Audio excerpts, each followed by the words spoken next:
Baik, assalamualaikum warahmatullahi wabarakatuh. Kami dari kelompok A1 akan mempresentasikan tiga materi, yaitu materi yang pertama wireless network, yang ketiga ada mobile device, yang kedua ada mobile device, yang ketiga ada IoT security. Ya, selanjutnya perkenalan anggota kelompok. Anggota kelompok di sini ada Liman Megi Setiawan, yang kedua ada Lutfi Irsyadul Mahmud, dan yang ketiga adalah ada saya Muhammad Rafi Adiansah. Baik, lanjut saja ke materi yang pertama. Materi yang pertama ini membahas tentang network. Tujuan dari materi yang pertama adalah memahami terminologi kabel, jaringan kabel, dan standar kabel.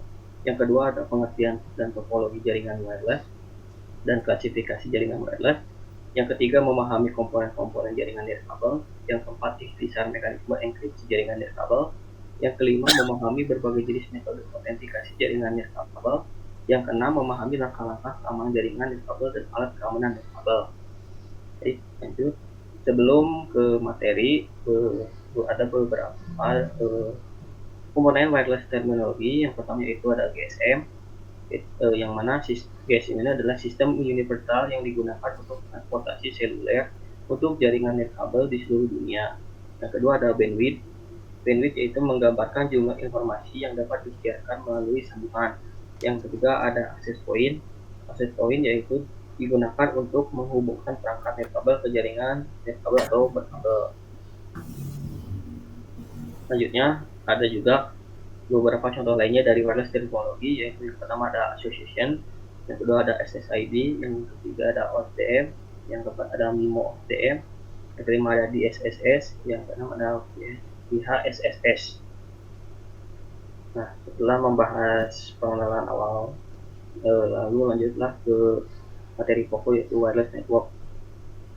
Apa itu wireless network? Wireless network atau jaringan nirkabel menggunakan sinyal frekuensi radio atau RD untuk menghubungkan perangkat berkemampuan nirkabel jaringan.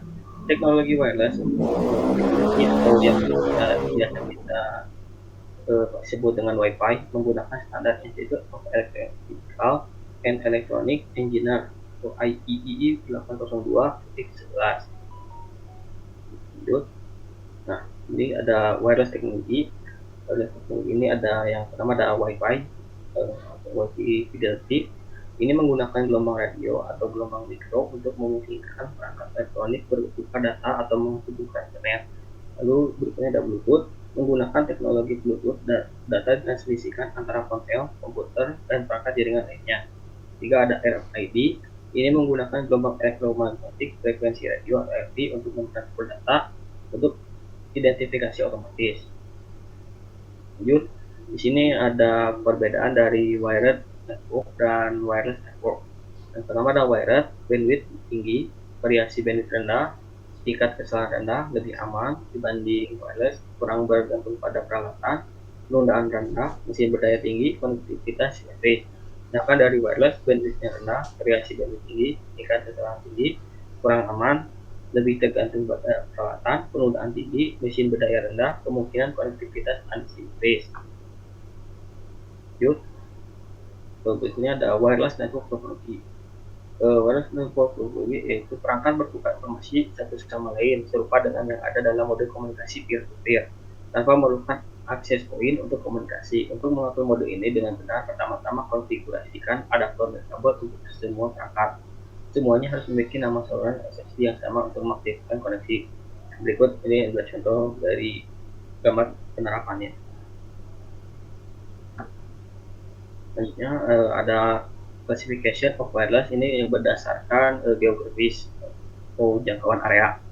Yang pertama ada WLAN, ini menghubungkan pengguna di area lokal dengan jaringan. Area dapat berkisar dari satu kamar hingga seluruh kampus. Yang kedua ada WPAN, ini menghubungkan perangkat yang ditempatkan di sekitar individu di mana koneksinya nirkabel. Yang ketiga ada WWAN, WWAN mencakup area yang lebih besar dari WLAN. Ini dapat mencakup wilayah tertentu, bangsa, atau bahkan seluruh dunia. Lanjut, ada komponen-komponen dari wireless network. Yang pertama ada access point. Ini adalah perangkat keras yang memungkinkan perangkat komunikasi kabel untuk terhubung ke jaringan kabel. Yang kedua ada wireless card, sistem yang terhubung ke jaringan kabel untuk memerlukan kartu antar jaringan, storage, untuk membuka koneksi internet standar. Yang ketiga ada wireless modem. Ini adalah perangkat yang menerima dan mengirimkan sinyal jaringan ke unit lain tanpa menggunakan kabel fisik. Selanjutnya yang keempat ada wireless repeater, mengirim ulang sinyal yang diambil dari router nirkabel atau access point untuk membuat jaringan baru.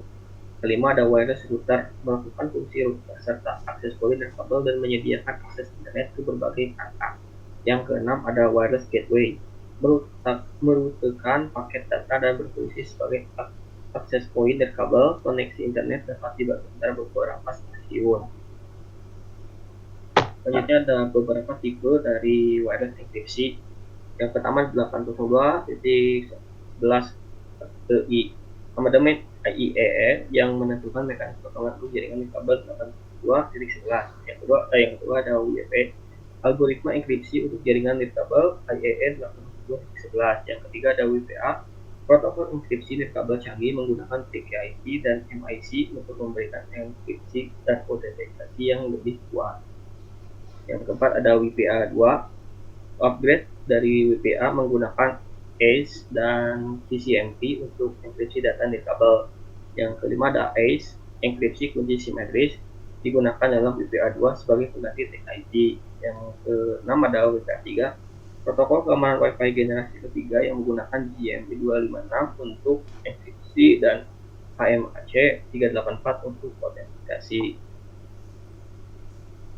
Lanjut, sekarang ada wireless equivalent privasi atau WEP enkripsi, yang mana WEP adalah protokol keamanan yang ditentukan oleh standar 802.11b yang dirancang untuk menyediakan LAN, kabel dengan tingkat keamanan dan privasi yang sebanding dengan LAN kabel. WEP menggunakan vektor inisialisasi 24 bit untuk membentuk stream chip RC4 untuk kerahasiaan dan checksum CRC32 untuk integritas transmisi dan kabel. Berikut ini adalah contoh gambar dari penerapan WEP encryption. Lanjut, yang kedua yang berikutnya adalah Wi-Fi Protected Access WPA encryption. WPA adalah protokol keamanan yang ditentukan oleh standar 802.11. WPA menggunakan protokol integritas kunci temporal PKIP yang menggunakan enkripsi stream per RC4 dengan kunci 128 bit dan pemeriksaan integrity MIC 64 bit untuk menyediakan enkripsi dan autentikasi yang lebih kuat. WPA menggunakan TCP untuk menghilangkan kelemahan WPA dengan menyertakan fungsi pencatatan per paket, pemeriksaan integritas pesan, perluasan vektor inisialisasi, dan mekanisme pengujian ulang. Baik, yang berikutnya ada WPA 2 encryption.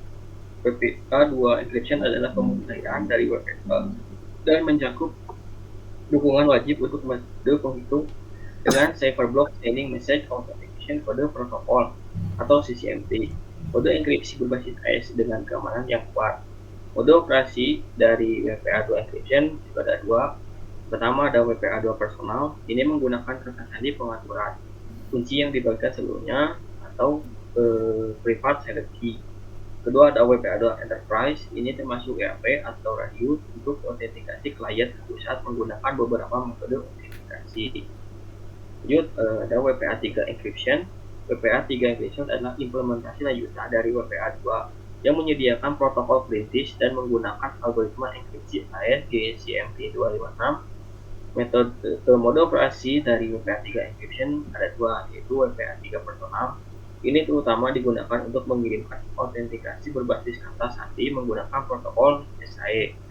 Yang kedua ada WPA 3 Enterprise. Ini melindungi data sensitif menggunakan banyak algoritma kriptografi. Berikutnya ada isu in WPA and WPA 2. Masalah di WP yang pertama adalah rentan terhadap serangan white text dan diketahui. Yang kedua, rentan terhadap serangan peretasan kata sandi. Dan tiga, kurangnya manajemen kunci terpusat. Lalu ada masalah di WPA. Pertama, ada kunci yang dibagikan sebelumnya rentan terhadap penyadapan dan serangan namun. Yang kedua, WPA TKIP rentan terhadap serangan paket spoofing dan destruksi. Yang ketiga, generator nomor acak atau RNG yang tidak aman di WPA2 memungkinkan penyerang menemukan GTK yang dihasilkan oleh checkpoint. Lalu selanjutnya adalah masalah di WPA2. Pertama, ada kunci yang dibagikan sebelumnya rentan terhadap penyerapan dan serangan jamur. Yang kedua, kerentangan holding dana membuat WPA2 rentan terhadap serangan SSM dan DOS. Yang ketiga, kerentangan crack membuat WPA2 rentan terhadap paket sniffing. Berikutnya ada WP Authentication Method Open System Authentication. Perangkat nirkabel apapun dapat diautentikasi dengan access point, sehingga memungkinkan perangkat mengirimkan data hanya jika kunci WP-nya cukup dengan kunci AP. Nah, berikut ini contoh gambar penerapannya. Lalu berikutnya ada WP autentikasi method shared key authentication. Station dan access point menggunakan kunci WP yang sama untuk memberikan autentikasi yang berarti bahwa kunci ini harus diaktifkan dan dikonfigurasi secara manual pada access point dan klien. Ikut gambarnya. Nah, di sini ada wireless network security measure. Yang pertama ada buat inventaris dan kabel. Yang kedua ada penempatan access point dan antena kabel. Yang ketiga ada nonaktifkan penyiaran SSID. Yang keempat ada pilih mode enkripsi dan kabel yang kuat. Yang kelima ada bertahan dari cracking WPA. Yang keenam ada mendeteksi AP nakal. Berikutnya yang terakhir ada defending against WPA cracking, yaitu langkah-langkah pengamanan WPA cracking. Pertama ada pilih frasa sandi acak yang tidak terdiri dari kata-kata terus. Yang kedua ada pilih frasa sandi kompleks yang berisi minimal 20 karakter dan ubah frasa sandi secara berkala. Yang ketiga ada gunakan enkripsi WPA2 atau WPA3 saja. 4. Gunakan jaringan pribadi virtual atau VPN seperti VPN akses jarak jauh, VPN extranet, dan VPN intranet. Nah, setelah membahas dari materi yang tadi, didapat ringkasan dari materi tersebut. Yang pertama adalah modul ini telah membahas tentang terminologi wireless, jaringan wireless, dan standar wireless. Yang kedua, dibahas juga topologi jaringan wireless dan klasifikasi jaringan wireless. Yang ketiga, modul ini telah membahas tentang komponen jaringan nirkabel dan mekanisme enkripsi jaringan nirkabel. Yang keempat, ini telah membahas berbagai jenis metode autentikasi jaringan nirkabel. Yang kelima, modul ini diakhiri dengan tentang berbagai tindakan keamanan jaringan nirkabel dan alat keamanan nirkabel. Nah, berikutnya materi kedua yaitu Mobile Device Security akan dibawakan atau dipresentasikan oleh Lukman Megi Setiawan. Bismillahirrahmanirrahim. Untuk materi selanjutnya itu membahas tentang Mobile Device Security. Untuk modul yang akan dibahas di dalam Mobile Device Security ini yaitu metode koneksi perangkat lunak seluler, yang kedua konsep manajemen perangkat seluler, yang ketiga pendekatan penggunaan seluler yang umum di perusahaan, yang keempat risiko keamanan dan pedoman yang terkait dengan kebijakan penggunaan seluler di perusahaan, yang kelima solusi manajemen keamanan seluler di tingkat perusahaan, dan yang terakhir pedoman keamanan umum dan praktik terbaik untuk platform seluler. Untuk modul yang pertama itu kita membahas tentang Mobile Device Connection Method. Di sini ada beberapa macam metode untuk mengkoneksikan di sebuah mobile device. Yang pertama itu ada Near Field Communication atau NFC, yaitu metode ini menggunakan induksi elektromagnetik untuk memungkinkan komunikasi antara perangkat yang terhubung dalam jarak 10 cm. Yang kedua ada Satellite Communication atau yang disebut dengan SATCOM. Metode ini adalah satelit geostasioner buatan yang menyediakan layanan di seluruh dunia, tetapi jauh lebih lambat dan lebih mahal daripada teknologi lainnya. Untuk yang ketiga yaitu adalah Cellular Communication. Metode ini didasarkan pada menara jaringan sinyal yang melayani lokasi perangkat dalam radius tertentu. Untuk metode yang selanjutnya itu ada ANT. yaitu metode ini adalah protokol sensor nirkabel yang memungkinkan komunikasi antara sensor dan pengontrolnya. Terus selanjutnya itu ada Universal Serial Bus atau USB.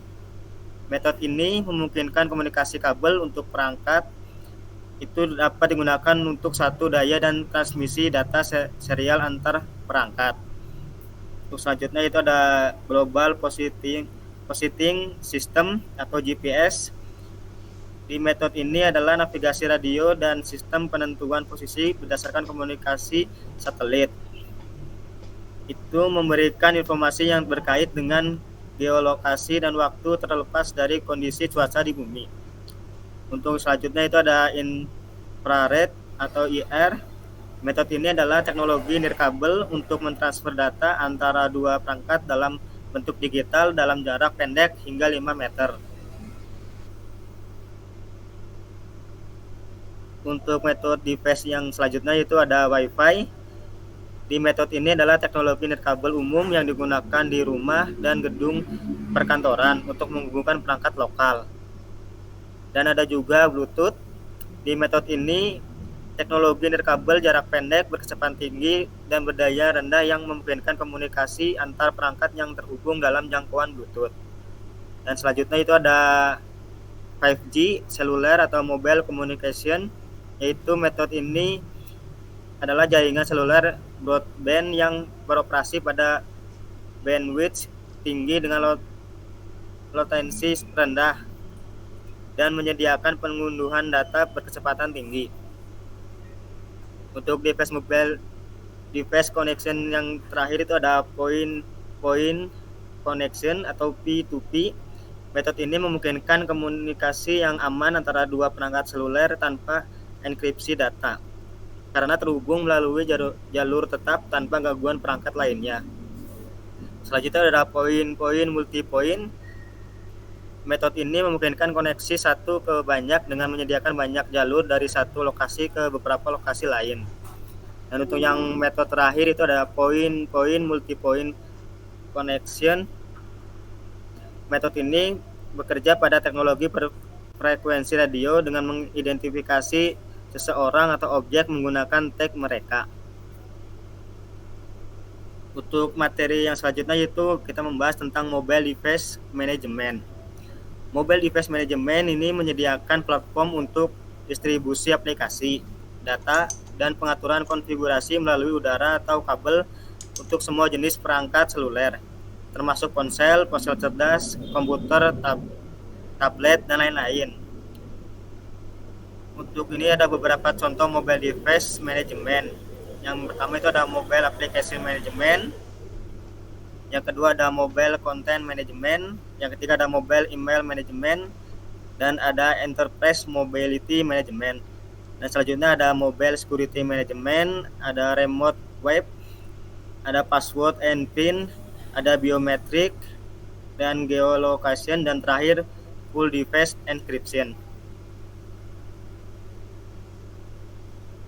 Untuk mobile use approach in enterprise ini bagi menjadi 4, yaitu ada BYOD, ada COPA, ada COBO, dan CYOD.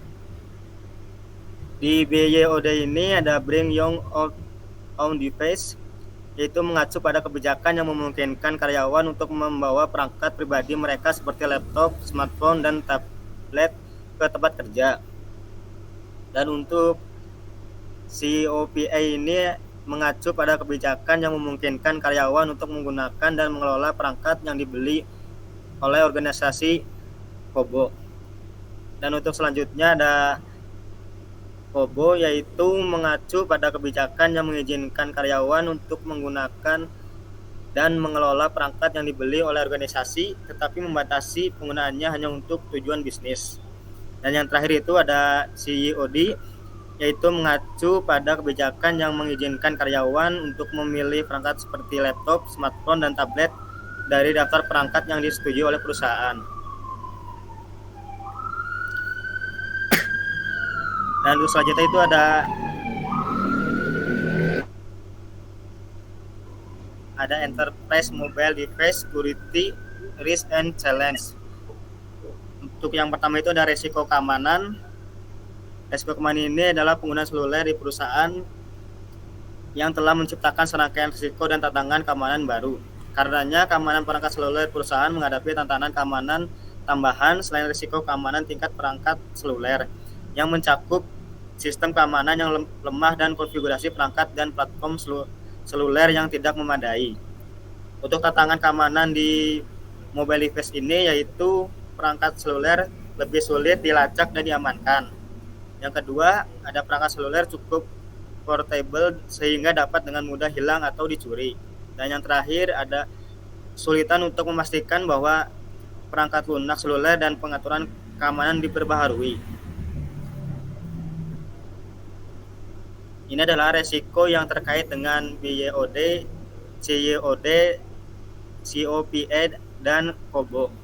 Yaitu resiko yang pertama ada berbagi data rahasia di jaringan yang tidak aman.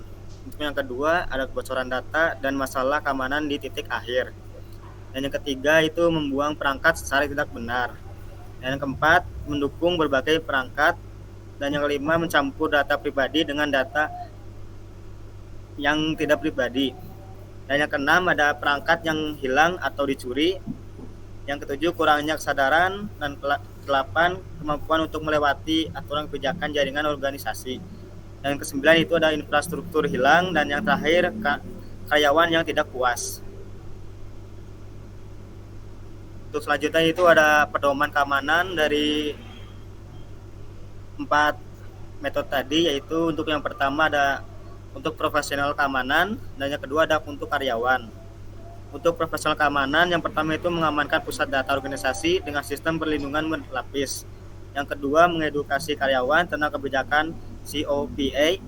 Dan yang ketiga, memperjelas siapa yang memiliki aplikasi dan data aplikasi. Yang keempat, menggunakan saluran terenkripsi untuk transfer data. Yang kelima itu mengklarifikasi aplikasi mana yang diizinkan atau yang dilarang. Dan yang keenam, mengontrol akses berdasarkan kebutuhan. Dan untuk yang terakhir itu memastikan bahwa karyawan benar-benar memahami dan menyetujui kebijakan tersebut.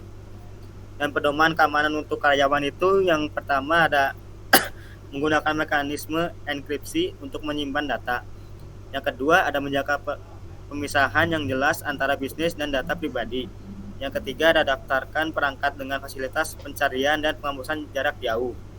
Yang keempat ada perbarui perangkat secara teratur dengan OS dan tambahan yang terbaru. Yang kelima sering menggunakan antivirus dan solusi pencegahan kehilangan data. Dan untuk yang terakhir ada setel kata sandi untuk aplikasi untuk membatasi orang lain mengaksesnya. Ini ada untuk materi selanjutnya itu ada Mobile Device Management Solution.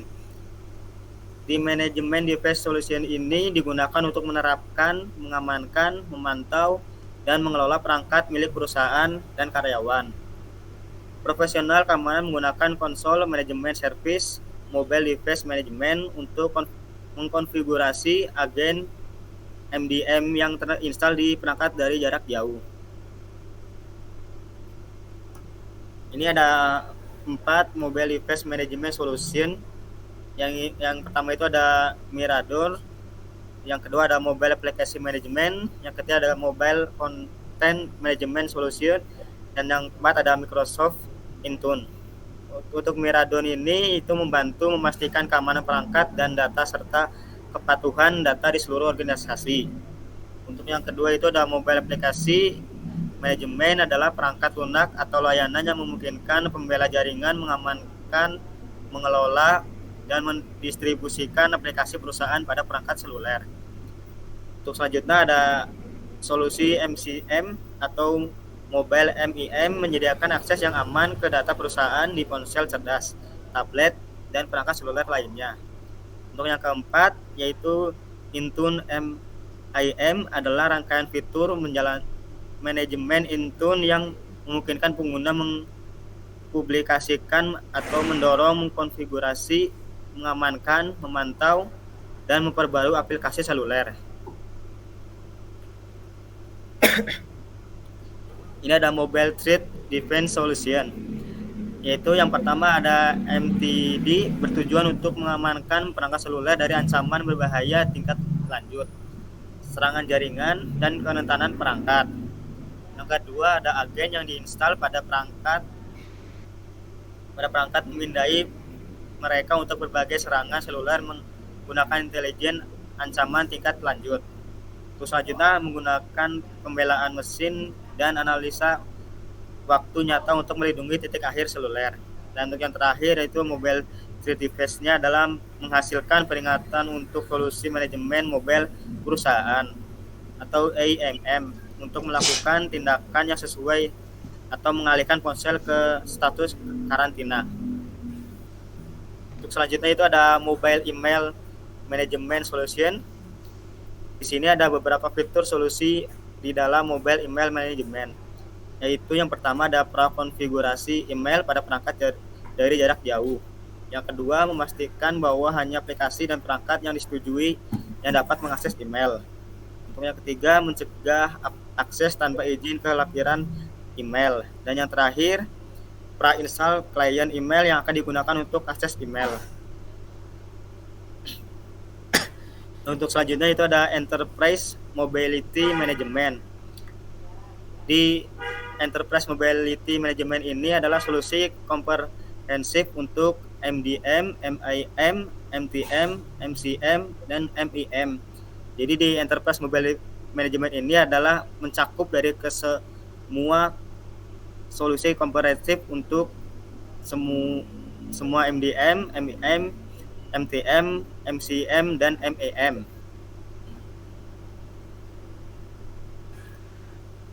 Untuk materi selanjutnya itu ada Unified Endpoint Management Solution. Di solusi IAM ini memerlukan penyediaan, pengelolaan, pengendalian, dan pengamanan perangkat yang mendukung internet dari jarak jauh dari suatu antarmuka. Untuk yang pertama itu ada dorongan pembaruan jarak jauh, manual atau otomatis. Untuk yang kedua adalah konfigurasi untuk kebijakan keamanan pada perangkat. Dan yang ketiga adalah mendukung perangkat milik karyawan. Yang keempat ada menghapus data perangkat yang hilang atau dicuri dari jarak jauh. Yang kelima ada melacak penggunaan perangkat. Yang keenam ada mendeteksi dan memitigasi ancaman. Dan untuk yang terakhir ada framework API untuk aplikasi kostum. Untuk selanjutnya itu ada Mobile Application Security Based Partition. Yang pertama itu ada memastikan bahwa aplikasi tidak menyimpan kata sandi. Yang kedua, hindari penggunaan string query saat mengarahkan data sensitif. Yang ketiga, menggunakan kode dan enkripsi untuk mengamankan kode sumber aplikasi. Yang keempat, mengimplementasikan autentikasi ke faktor. Yang kelima, menggunakan SSL atau TLS untuk mengirim data melalui seluler aman. Yang keempat, menghindari menggunakan data aplikasi. Yang ketujuh, melakukan pengecekan validasi terhadap data masukan. Yang kedelapan, mengimplementasi manajemen sesi yang aman.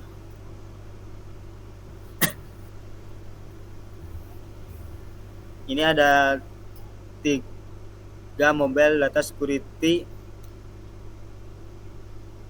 partisi. Untuk yang pertama adalah mobile data security based partisi, yaitu mengenkripsi data yang disimpan di perangkat. Yang kedua, mengaktifkan enkripsi over the air menggunakan SSL, TLS, VPN, WPA, dan lain-lain. Yang ketiga ada cadangan data seluler secara berkala. Yang keempat ada jangan menyimpan informasi yang sangat sensitif di perangkat seluler. Yang kelima, menyimpan kata sandi atau PIN sebagai kontak di ponsel Anda. Yang keenam, menggunakan data pribadi untuk menyimpan data dan mengimplementasikan autentikasi perangkat. Terus selanjutnya itu ada mobile network partisi. Yang pertama itu nonaktifkan antarmuka seperti Bluetooth, infra merah, dan Wi-Fi saat tidak digunakan. Yang kedua, setel perangkat berkemampuan Bluetooth ke mode yang dapat ditemukan. Yang ketiga, menghindari menghubungkan ke jaringan Wi-Fi yang tidak dikenal dengan menggunakan hotspot Wi-Fi publik. Yang keempat, menghubungkan perangkat Anda ke jaringan Wi-Fi terenkripsi. Dan yang terakhir, mengkonfigurasikan akun web untuk menggunakan koneksi aman. Dan untuk yang terakhir itu ada general widel for mobile platform security. Yang pertama itu jangan menginstal terlalu banyak aplikasi. Yang kedua, melakukan penilaian keamanan pada arsitektur aplikasi. Yang ketiga, mempertahankan kontrol dan manajemen konfigurasi. Keempat, install aplikasi di toko aplikasi terpercaya. Dan yang terakhir, menghapus data dengan aman. Stop.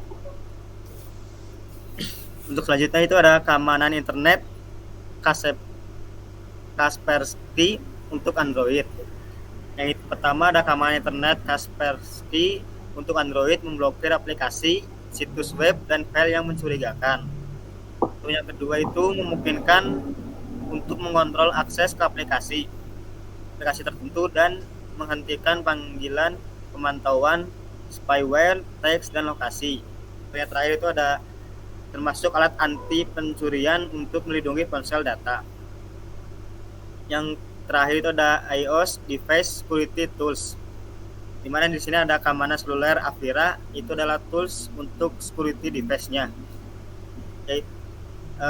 Keamanan seluler Avira ini adalah alat untuk menyediakan fitur-fitur seperti perlindungan web dan pengaman identitas atau mengidentifikasi situs web phishing yang menargetkan pribadi Anda, mengamankan email, melacak perangkat Anda, mengidentifikasi aktivitas mencurigakan, mengatur memori perangkat, dan mencadangkan semua kontak. Untuk ringkasan dari modul ini yaitu yang pertama, modul ini telah membahas berbagai metode koneksi perangkat seluler. Untuk yang kedua, modul ini telah membahas konsep manajemen perangkat seluler. Untuk yang ketiga, modul ini juga membahas pendekatan penggunaan seluler yang umum di perusahaan.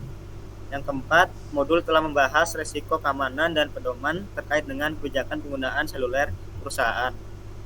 Yang kelima, modul ini juga membahas solusi manajemen keamanan seluler di tingkat perusahaan.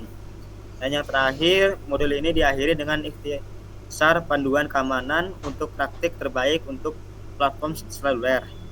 Dan untuk selanjutnya yaitu modul berikutnya yang akan membahas tentang keamanan perangkat IoT secara lengkap, yang akan dilanjut oleh teman saya Irsadul. Di sini saya akan menjelaskan mengenai IoT device and security. Pada modul ini, tujuan dari modul ini adalah yang pertama memahami IoT dan mengapa organisasi memilih lingkungan yang mendukung IoT. Kemudian, gambaran umum area aplikasi IoT dan perangkat IoT. Memahami arsitektur IoT dan model komunikasi IoT. Keempat, memahami keamanan dalam lingkungan yang mendukung IoT. Kemudian memahami pertimbangan keamanan dalam kerangka kerja IoT. Gambaran umum manajemen perangkat IoT. Memahami praktik terbaik dan alat untuk keamanan IoT. Memahami perangkat IoT, area aplikasi, dan model komunikasi. Yang terakhir, mendiskusikan keamanan dalam lingkungan yang mendukung IoT. Yang pertama, apa itu IoT? IoT atau Internet of Things, juga dikenal sebagai Internet of Everything atau IoE, merujuk pada jaringan perangkat yang memiliki alamat IP dan kemampuan untuk mendeteksi, mengumpulkan, dan mengirimkan data menggunakan sensor terintegrasi, perangkat keras komunikasi, dan prosesor. Dalam IoT, istilah thing digunakan untuk merujuk pada perangkat yang ditanamkan pada objek alami buatan manusia atau buatan mesin dan memiliki fungsi untuk berkomunikasi melalui jaringan. Kemudian, mengapa organisasi memilih lingkungan yang mendukung IoT? Perangkat IoT bekerja dalam 3 dimensi, menawarkan konektivitas bagi siapapun, kapanpun, untuk apapun, dan dari manapun. Kemudian IoT application area and device. Di sini terdapat beberapa sektor yang diantaranya adalah buildings, energy, consumer and home, healthcare and life science, transportation, dan next dulu.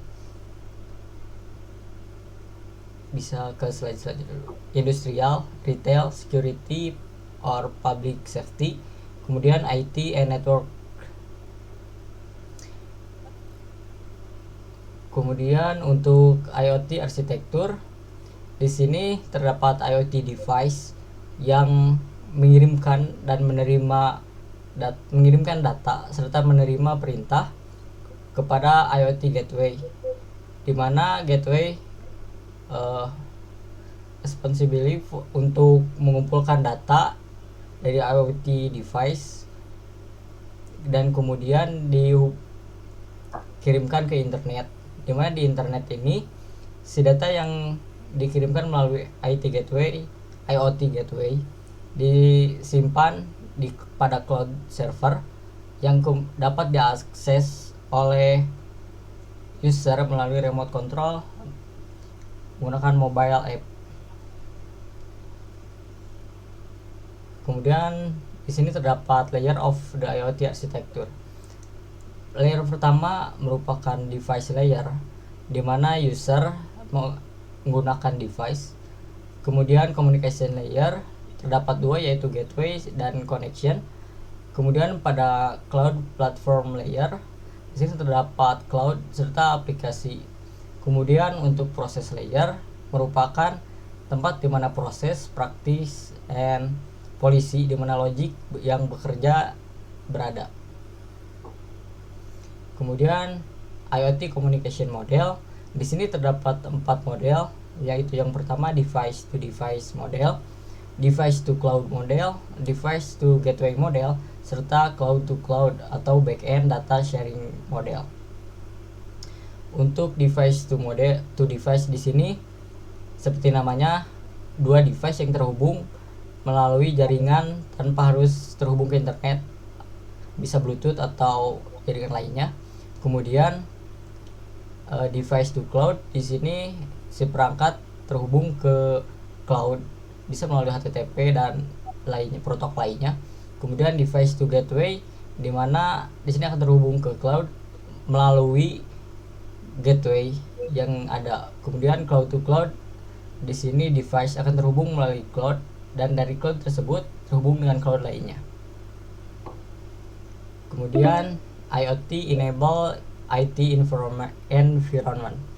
Di sini IoT things atau device terhubung melalui local network LAN. Kemudian dari jaringan yang terdapat di lokal tersebut terhubung melalui internet dengan gateway, di mana terhubung ke cloud based computing.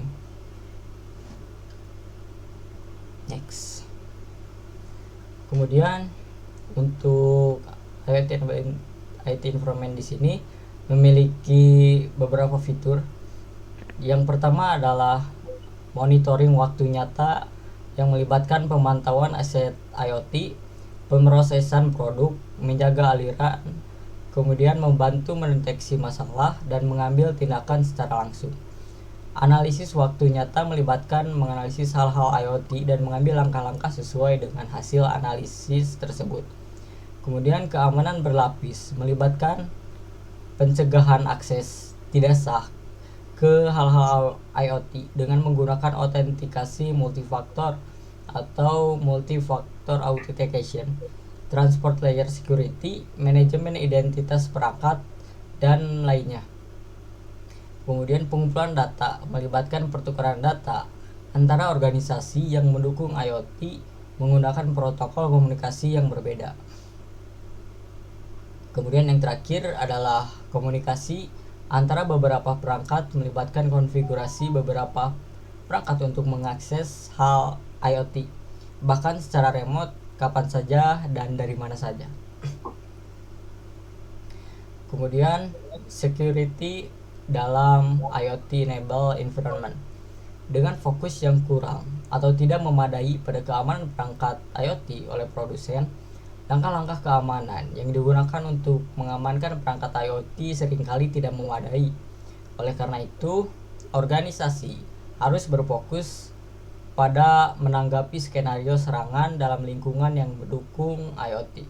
organisasi harus berfokus pada mengamankan perangkat jaringan dan router dalam lingkungan yang mendukung IoT.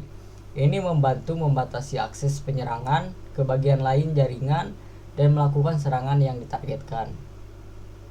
Organisasi harus menggunakan manajemen berlapis, rencana keamanan berlapis yang menyeluruh dan pemeliharaan yang konsisten diperlukan untuk secara efektif mengamankan semua perangkat IoT yang berbeda ini. Kolaborasi dan sinkronisasi di seluruh perusahaan diperlukan untuk mengamankan lingkungan yang mendukung IoT.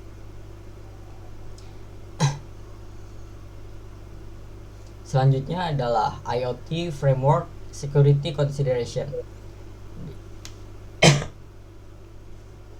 Yang pertama merupakan Edge, yaitu Communication Encryption, Storage Encryption, Update Component, dan No Default Password. Kemudian pada Gateway, komunikasi terenkripsi multi-orientasi, autentikasi kuat dari semua komponen, pembaruan otomatis. Kemudian untuk platform cloud, komunikasi terenkripsi antar muka web yang aman, autentikasi, penyimpanan terenkripsi, serta pembaruan otomatis. Kemudian pada mobile, keamanan penyimpanan lokal, saluran komunikasi terenkripsi, autentikasi multifaktor, serta mekanisme pemblokiran akun. Kemudian untuk IoT device management, di sini membantu dalam mendukung solusi IoT dengan menggunakan berbagai alat perangkat lunak dan proses, dan membantu dalam memasukkan perangkat terbaru dengan aman dan cepat. Beberapa contohnya adalah Oracle IoT Asset Monitoring Cloud, Predix Cloud IoT Core, IBM Watson IoT Platform, AT&T IoT Connectivity Management, serta Microsoft Azure. Kemudian IoT Security Best Practice yang dapat dilakukan untuk IoT Security di sini adalah yang pertama, nonaktifkan akun pengguna guest dan demo jika diaktifkan. Gunakan fitur logout untuk mengunci akun karena percobaan login yang tidak valid. Terapkan mekanisme autentikasi yang kuat. Kemudian letakkan jaringan dan perangkat sistem kontrol di balik firewall dan isolasikan dari jaringan bisnis. Terapkan IPS dan IDS di jaringan. Terapkan enkripsi end-to-end dan gunakan infrastruktur kunci publik atau PKI. Kemudian gunakan arsitektur VPN untuk komunikasi yang aman. Terapkan keamanan sebagai sistem yang terpadu dan terintegrasi. Kemudian IoT Security Tools. Ada banyak security tools. Salah satunya adalah BeevyWise IoT Simulator. Adalah alat simulasi yang jelas untuk mensimulasikan puluhan ribu klien MQTT dalam satu kotak. Dan tools lainnya yaitu Ccat.io, solusi keamanan IoT Digicert, Fortinet, Darktrace, Cisco IoT Threat Defense. Ringkasan dari modul yang telah disampaikan di sini adalah: pertama, modul ini membahas konsep IoT dan mengapa organisasi memilih lingkungan yang mendukung IoT. Kemudian membahas area aplikasi IoT dan perangkat IoT, membahas arsitektur IoT dan model komunikasi IoT. Model ini juga membahas keamanan dalam lingkungan yang mendukung IoT dan prinsip keamanan IoT yang berjenjang. Kemudian membahas secara singkat pertimbangan keamanan dalam kerangka kerja IoT dan manajemen perangkat IoT. Kemudian akhirnya modul ini diakhiri dengan diskusi mendetail tentang praktik terbaik dan alat untuk keamanan IoT. Yang terakhir adalah pada modul ini kita membahas secara detail konsep kriptografi dan PKI. Terima kasih atas perhatiannya. Wassalamualaikum warahmatullahi wabarakatuh.